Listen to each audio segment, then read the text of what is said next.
नमस्कार प्रेक्षकांनो, या मालिकेच्या आजच्या जबरदस्त भागामध्ये आपलं स्वागत आहे. अतिशय इंटरेस्टिंग वळणावरती आलेली ही मालिका प्रेक्षकांनो. आज या मालिकेमध्ये सगळ्यात इंटरेस्टिंग आणि टर्निंग पॉईंट आपल्याला बघायला मिळणार आहे आणि तो म्हणजे जय आणि शर्वरीच्या प्रेमाचा. पण जर प्रेक्षकांनो आपण आपल्या चॅनलवर नवीन असाल आणि जर आपण आपल्या चॅनलला सबस्क्राईब केलं नसेल तर सगळ्यात अगोदर आपण आपल्या चॅनलला सबस्क्राईब करा, जेणेकरून या मालिकेचे सगळे अपडेट सगळ्यात अगोदर आपल्यापर्यंत पोहोचतील. चला तर व्हिडिओला सुरुवात करूयात. आणि त्यामध्ये जय आता त्याला खूप डुकल्या लागत असतात आणि आता कॉन्फरन्स मीटिंगमधून आता जय हा त्याच्या केबिनमध्ये येतो. जय आता विचार करत म्हणतो की नसतो रात्री पुस्तक वाचत बसलो तर बरं झालं असतं.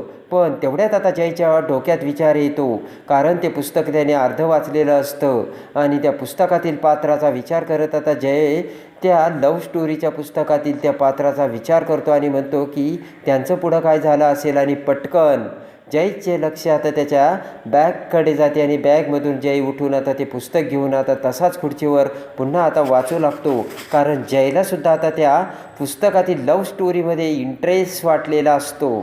आणि तेवढ्यात आता ते पुस्तक ती लव्ह स्टोरी वाचत असताना आता जयला त्या लव्ह स्टोरीमध्ये इंटरेस्ट वाटून आता त्याच्या डोळ्यातून पाणी येऊ लागतं आणि अतिशय इमोशनल आता जय झालेला असतो. आणि त्या क्षणी आता शर्वरी जयच्या कॅबिनमध्ये येते आणि जय आता ते लव्ह स्टोरीचं पुस्तक वाचत असल्याची शर्वरी बघताच लगेच आता शर्वरी त्या पुस्तकाचं नाव घेऊन म्हणते की तुला तर हे पुस्तक वाचायचं नव्हतं आणि लव्ह स्टोरीमध्ये इंटरेस्ट नाही ना. तर आता जय शर्वरीकडे बघतो आणि म्हणतो की नाही मी वाचत कुठे होतो, मी बघत होतो. तर आता शर्वरी म्हणते दिसतंय ना तुझ्या डोळ्यात ते पाणी आलेलं. तर पटकन जय आता त्याच्या डोळ्यातील पाणी पुसतो आणि विषय बदलवत आता जय म्हणतो तू काय इथे आलीस आणि नॉक करून येता येत नाही का तुला. आणि आता शर्वरी म्हणते की नॉक करूनच येणार होते, पण हातात 2 कप बघितले ना, मग कसं नॉक करणार. आणि ती कॉफी पुढे धरत आता शर्वरी म्हणते की तुला झोप येत होती ना, आणि मलासुद्धा माझी कॉफी घ्यायची राहिली होती. आणि शर्वरी म्हणते मला वाटलं तुझ्यासाठी पण घेऊन येऊ आणि घे. आणि जयने कॉफी घेताच आता शर्वरी म्हणते कसला नाटकी निघाला आणि किती खोटं बोललास तू, आणि म्हणे मला लव्ह स्टोरी आवडत नाही. आणि शर्वरी म्हणते ही लव्ह स्टोरीचं पुस्तक वाचल्यानंतर तुझा जो खडूसपणा आहे ती इमेज तुझी लगेच बदलणार नव्हती. आणि हसतच शर्वरी म्हणते की बरं चल जाऊ दे, आता वाचलं पुस्तक तर आवडलं का. आणि लगेच आता जय शर्वरीला खुर्चीवर बसायला सांगतो. तर खुश होऊन शर्वरी बसतच म्हणते आवडलं का. जय म्हणतो की खरं तर मी कोणतेही पुस्तक वाचत नाही, पण तू दिलं म्हणून मी वाचलं. खरं तर मी बिझनेस मॅनेजमेंटचे आणि बिझनेस संबंधीचे पुस्तके वाचली, पण त्या पलीकडे दुसरी पुस्तके वाचण्यासाठी मला वेळच मिळाला नाही, असे आता जय शर्वरीला बोलतो. आणि जय म्हणतो की म्हणून हे सगळं पुस्तक मी वाचलं. तर आता शर्वरी म्हणते की पुस्तके फक्त वाचून वाचणे आणि वाचल्यानंतर बाजूला ठेवणं एवढंच नसतं. पुस्तक तुला नवीन मार्ग दाखवतं, पुस्तक हे माणसाला नवीन जग दाखवतं, नवीन दिशा दाखवतं, असं शर्वरी जयला समजावते. आणि पुस्तकात एक पात्र असतात आणि ती पात्र आपल्याला हात धरून त्यांच्या जगात घेऊन जातात. आणि शर्वरी त्या पुस्तकामध्ये आता कसलं ज्ञान असतं आणि आपण त्यामध्ये कसं हारून जातो आणि त्यांच्यात कसं मिसळून जातो हे सगळं जयला समजावते. तर जय फक्त शर्वरीचं ते बोलणं ऐकत एकटक नजरेने शर्वरीकडे बघतच राहतो. आणि आपण शर्वरीला ज्या वेळेस आता त्या पार्टीमध्ये घेऊन गेलो होतो त्यावेळेस आपण शर्वरीसोबत कसा डान्स केला होता आणि शर्वरी ही कशी नवीन ड्रेस घालून आपल्या समोर आली होती, हे प्रेमाचे क्षण आता जयला आठवतात. आणि प्रेक्षकांनो, इथेच जयचं मत बदललेलं असतं आणि शर्वरीविषयी बदललेले असतात त्या जयच्या भावना.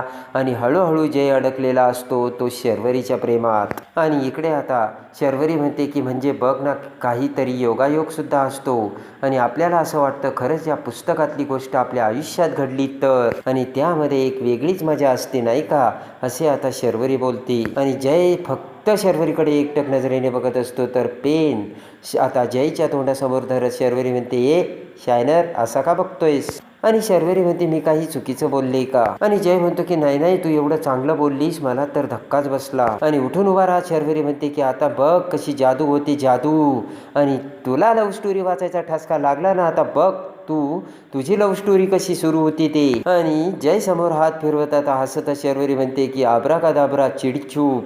आणि पुन्हा आता आता जय ते पुस्तक हातात घेतो तर शर्वरी बाहेर जाते. पुन्हा शर्वरी आतमध्ये येत आता जयला म्हणते की वाच वाच पुस्तक वाच शायनर. आणि शर्वरी निघून जाते. तर शर्वरीकडे बघत हसतच जय म्हणतो कठीण आहे रे बाबा हिचं. आणि इकडे आता ऑफिसमध्ये सगळेजण काम करत असताना आता समायरा तिथे येते. आणि सगळेजण उठून उभा राहताच आता समायराने एक लेडीज आणलेली असते. आणि समायरा म्हणते हॅलो गाईज, मी तुम्हाला एक आनंदाची गुड न्यूज देते. आणि ही आहे रावी. मी हिचा पर्सनल इंटरव्ह्यू घेतला आणि ती खरंच खूप हुशार आहे. आणि तिचं नाव रावी आणि ती आपल्या कंपनी जॉईंट होते. तर सगळेजण आता रावीला हॅलो हाय करतात. आणि आता त्या रावीकडे बघत आता मॅक हा हळूचच आता शर्वरीला तिच्या कानात म्हणतो की अरे बापरे, चिंगम खाणारी ही आता दुसरी कशाला आणली. एक तर मॉडेल होतं ना समायरा. शर्वरी आता मॅकला गप्प करते. आणि त्यानंतर आता इकडे समायरा म्हणते की रावी ही तिचा मोठा बिझनेस असूनही ती फक्त तिच्या आवडीसाठी जॉब करायला आली आणि ती खूप एज्युकेटेड आहे. तर आता रावी ही शर्वरीला म्हणते बाय द वे शर्वरी, मी तुझ्याबद्दल खूप ऐकलं आहे बरं का आणि तू खूप छान प्रेझेंटेशन देते. आणि आता तेवढ्यात आकाश तिथे येतो. तर आकाश तिथे येताच आता इकडे समायरा आता आकाशची ओळख करून देते. तर आकाशबरोबर आता रावीची ओळख करून देताच आता समायरा म्हणते जय कुठे आहे. तर आकाश म्हणतो तो की कॉन्फरन्समध्ये आपली वाट बघतोय, चला चला मीटिंग आहे ना. आणि आता मकरंद म्हणजे मॅकला ती रावी नावाची मुलगी खूप आवडलेली असते. कारण तिची मराठी मातृभाषा, तिचे विचार आणि तिचं अजिबात एवढी मोठी असूनसुद्धा ॲटिट्यूड खूप चांगला हे आता मॅकला भावतं. आणि मॅक आता समायरा त्या मुलीला घेऊन जात असता शर्वरीला म्हणतो की तायडे कसली भारी मुलगी आहे गं.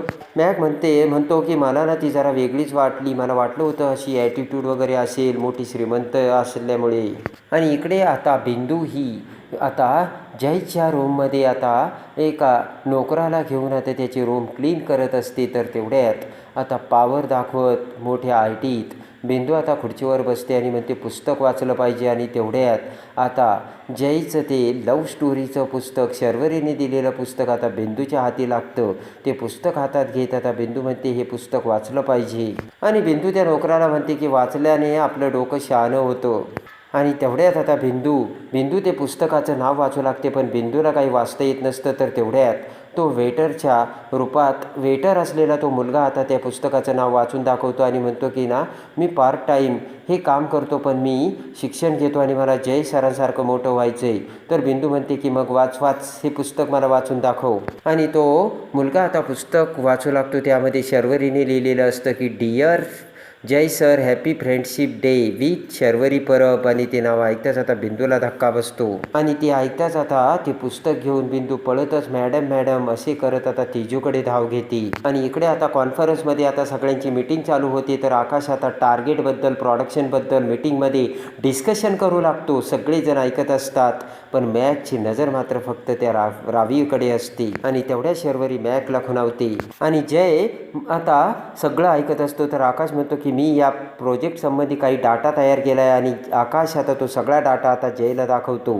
तर जय म्हणतो की हे बघा तुम्ही ना सगळा प्रोजेक्ट तयार करा, मी ओव्हरलुकिंग करतो. आणि जय आता त्याचं गायडन्स मीटिंगमध्ये बोलून दाखवतो.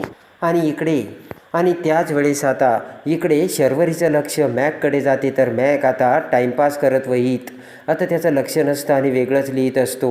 तर तेवढ्यात आता शर्वरी ती नोटबुक आता तिच्याकडे ओढते. तर आता तेवढ्यात आता जयचं लक्ष शर्वरीकडे जातं आणि लगेच आता जय म्हणतो की मिस शर्वरी परब, काय चाललं आहे तुमचं लक्ष नाही आणि तुम्ही खेळताय. तर ती नोटबुक बघून आता लगेच आता जयला राग येतो. आणि जय शर्वरीला म्हणतो की तुमचं लक्ष नाही आहे इथे काय चाललं आहे ते, आणि गेट आऊट.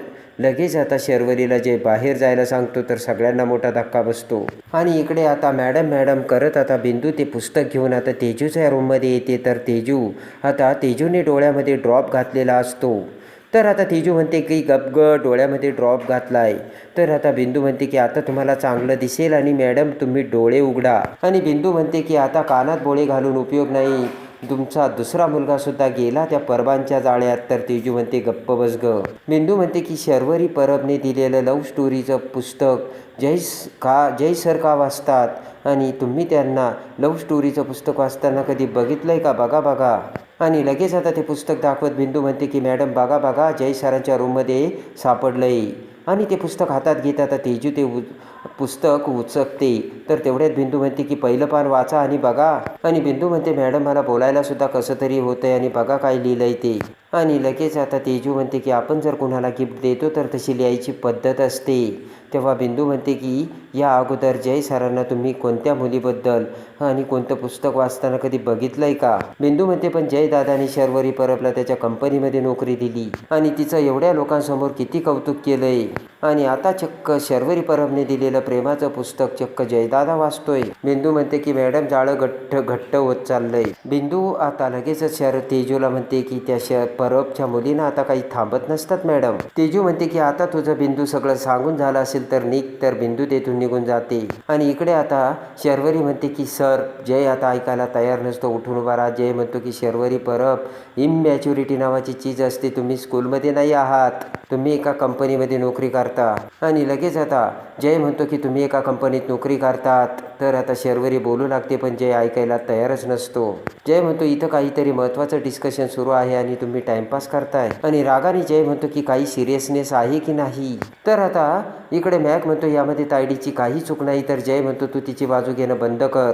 आणि लगेच आता जय म्हणतो की तुम्हाला कामाची गरज नसेल तर मी 17 वेळेस सांगणार नाही. लगेच उठायचं आणि बाहेर निघायचं. Get out. तर शर्वरीचा जयने मोठा अपमान केलेला असतो. आणि मॅकला थांबवत आता शर्वरी म्हणते की आय एम सॉरी सर पुन्हा असं नाही होणार.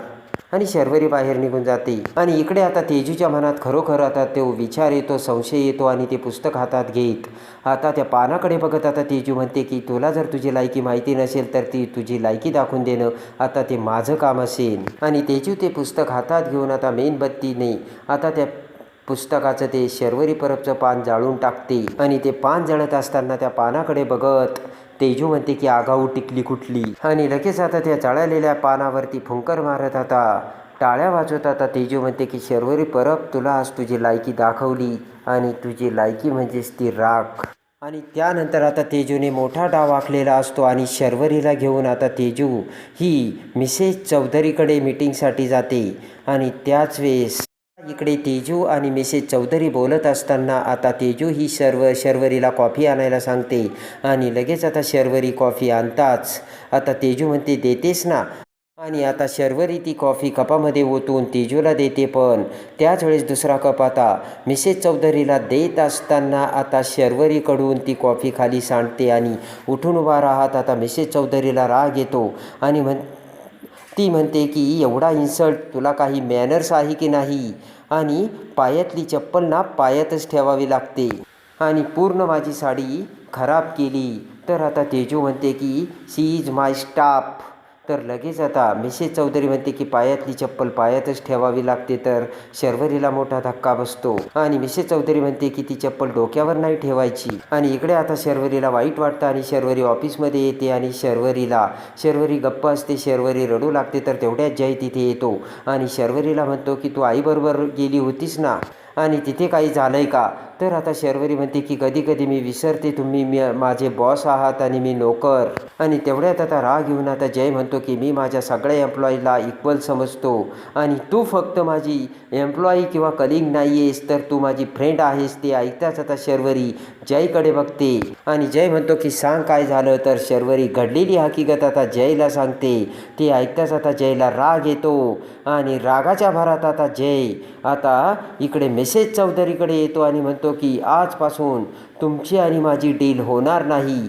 आणि घडलेली हकीकत आता जय मिस्टर चौधरीला सांगतो. आणि आता पायातली चप्पल पायातच ठेवायची अशी शर्वरीचा अपमान करणाऱ्या मिसेस चौधरीला जयने तिची लायकी दाखवून दिलेली असते.